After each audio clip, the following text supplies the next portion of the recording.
Hello dear students, welcome to our channel the future glow institute. दोस्तों, आज हम class 10th के physics का चैप्टर फर्स्ट का पार्ट 2 वीवीआई ऑब्जेक्टिव क्वेश्चन लेकर आए हैं। जैसा कि आप लोग को पता होगा, फर्स्ट वीडियो इसका इसी चैनल पे डाला गया है। आप लोग पहले उसे देखिए, नहीं देखे हैं तो इसका डिस्क्रिप्शन में आपको लिंक मिल जाएगा। चलिए हम वीडियो को स्टार्ट करते हैं। आपका फर्स्ट क्वेश्चन है, प्रकाश के परावर्तन के कितने नियम हैं, यानी प्रकाश के रिफ्लेक्शन ऑफ लाइट का कितने लॉ है।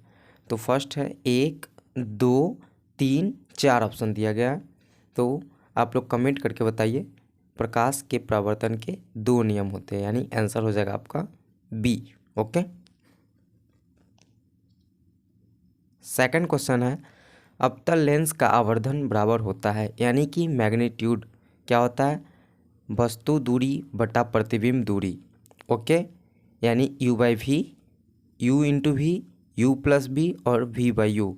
तो आपका आंसर हो जाएगा ए, यानी U/V, वस्तु दूरी बटा प्रतिबिंब दूरी। ओके।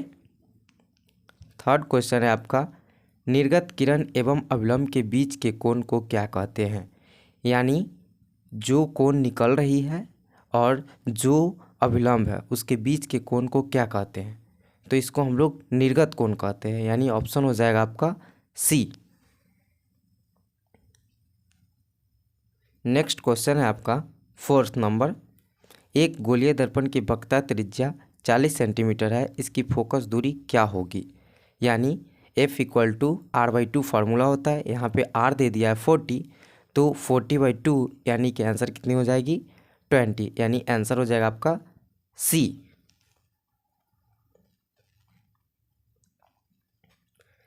नेक्स्ट क्वेश्चन है आपका, सर्च लाइट का परावर्तक होता है, यानी जो खोजी टॉर्च होता है उसका आगे वाला शीशा जो लगा होता है वो किस चीज़ का बना होता है, किस दर्पण का। तो आंसर होगा आपका अवतल दर्पण। ओके, यानी कि आंसर हो जाएगा आपका बी।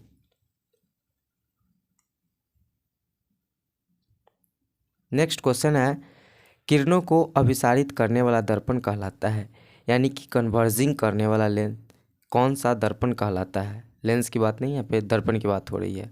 ओके, तो किरण को कौन अभिसारित करता है, तो ये आंसर हो जाएगा आपका अवतल दर्पण, और अपसारित करता है तो हो जाएगा उत्तल दर्पण। ओके। नेक्स्ट क्वेश्चन है, उत्तल दर्पण की वक्रता त्रिज्या फोकस दूरी की डैश होती है।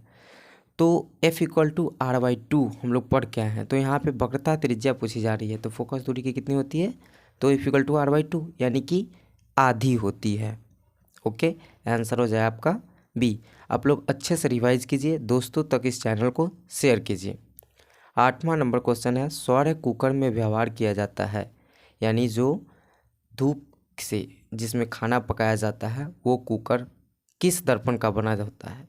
तो वो कुकर में अवतल दर्पण लगाया जाता है जो किरण को अपसारित करता है। Okay, answer B. आपका नेक्स्ट क्वेश्चन है, आवर्धन का धनात्मक मान प्रतिबिंब इंगित करता है, यानी m अगर पॉजिटिव है तो कैसा प्रतिबिंब बनेगा, वास्तविक, काल्पनिक या फिर दोनों, या फिर इनमें से कोई नहीं। तो जब भी आवर्धन का मान पॉजिटिव होगा तो हमेशा वास्तविक प्रतिबिंब बनेगा, यानी कि आंसर हो जाएगा आपका ए। नेक्स्ट क्वेश्चन है आपका, सभी दूरियां गोलीय दर्पण के डैश से मापी जाती है, यानी गोलीय दर्पण के कहाँ से सब दूरी को मापते हैं, यानी कि U/V कहाँ से लेते हैं। तो हम जब भी मापते हैं तो गोलीय दर्पण के ध्रुव से किसी भी दूरी को मापते हैं, यानी कि आंसर हो जाएगा आपका ए। नेक्स्ट क्वेश्चन है आपका 11 नंबर, प्रतिबिंब की ऊंचाई और वस्तु की ऊंचाई को क्या कहा जाता है, यानी कि M=H'/H। H' मतलब प्रतिबिंब की ऊंचाई और वस्तु की ऊंचाई मतलब H, तो इसको हम लोग आवर्धन कहते हैं। M=H'/H, यानी आंसर हो जाएगा आपका डी।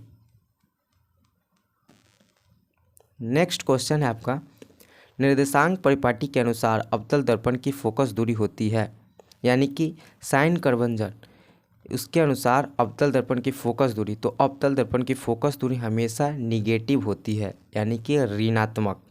आंसर हो जाएगा आपका बी। आप लोग इस चैनल को शेयर कीजिए और इसका फर्स्ट पार्ट नहीं देखे हैं तो आप प्लेलिस्ट में आपको मिल जाएगा। नेक्स्ट क्वेश्चन है, एक मनुष्य समतल दर्पण की ओर 3 मीटर प्रति सेकंड की चाल से आ रहा है, तो मनुष्य को दर्पण में अपना प्रतिबिंब किस चाल से आता हुआ प्रतीत होगा। देखिए, ये समतल दर्पण है तो इसमें समान चाल से प्रतीत होगी, यानी 3 मीटर पर सेकंड से ही प्रतीत होगी, यानी आंसर कितना होगा, आंसर ए।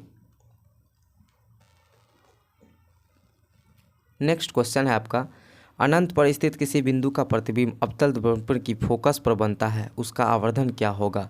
यानी कि अनंत पे बनेगा तो अवतल दर्पण पे हमेशा बड़ा प्रतिबिंब बनता है, तो आवर्धन क्या होगा, बड़ा, यानी कि m is greater than 1। Answer हो जाएगा आपका सी।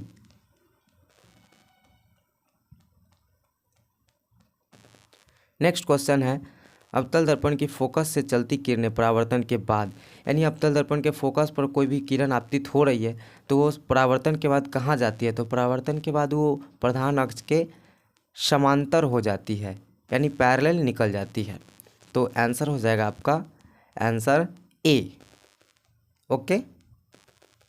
अगर नेक्स्ट क्वेश्चन की बात करें, प्रकाश की एक किरण किसी समतल दर्पण पर 60 डिग्री का कोण बनाते हुए टकराती है तो उसका परावर्तन कोण क्या होगा। Option A 60 degree, option B 30 degree, option C 45, option D 90। तो समतल दर्पण है तो सेम कोण बनेगा, यानी आई इक्वल टू आर, यानी 60 डिग्री। ओके। नेक्स्ट क्वेश्चन है आपका, परावर्तन का कोण होता है, यानी परावर्तन का कोण कहाँ कहाँ बना होता है। आपतित किरण और दर्पण के बीच, बिल्कुल नहीं। आपतित किरण और दर्पण के बीच, अभिलंब के बीच, नहीं। परावर्तित किरण और दर्पण के बीच, नहीं। परावर्तित किरण और अभिलंब के बीच का कोण को क्या कहते हैं, परावर्तन कोण कहते हैं। ओके।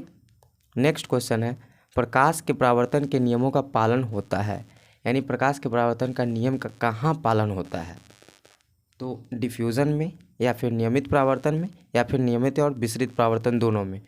तो इसका आंसर हो जाएगा आपका विसरित परिवर्तन में, यानी परावर्तन में। नेक्स्ट क्वेश्चन है आपका, किसी गोलीय दर्पण पर जब आपतित किरण उसके वक्रता केंद्र से गुजरती है तब परावर्तित किरण, गोलीय दर्पण पर सेंटर से जब कोई किरण गुजरती है यानी वक्रता केंद्र से, तो उसी दिशा में वापस लौट जाती है, यानी आंसर हो जाएगा आपका पूर्व पथ पर लौट जाएगी, आंसर सी। ओके।